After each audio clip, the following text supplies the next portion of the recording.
apakah semua advokat mendampingi seorang warga negara yang disangkakan di awal, lalu dia dihukum sekian tahun, dan telah berakhir hari itu kembali ke rumahnya?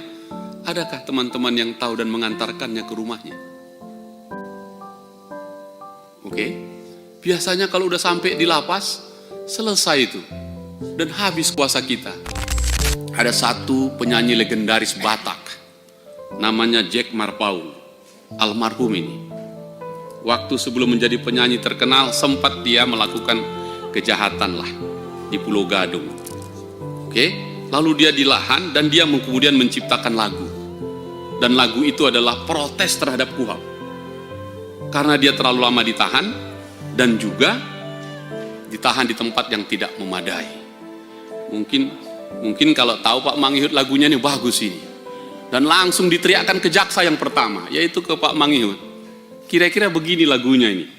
Amang jaksa, Bapak Hakim, andi gando peau asa di sidang, nunga tolu bulanau di bagas penjaraon, dang marnaro surat panggilan. Bahasa Indonesianya pimpinan. Amang jaksa, Bapak Hakim, andi gando peau asa di sidang, nunga tolu bulanau di bagas kamaron, tuk sumarnaro surat panggilan. Nah, oleh karena itu, KUHP kan tadi dibikin untuk supaya terang ini, kau tangkap itu. Jangan di lorong gelap. Negara kuat sekali, warga negara sangat tidak kuat. Disitulah dibutuhkan pendampingan kepada warga negara, itulah advokat. Oke?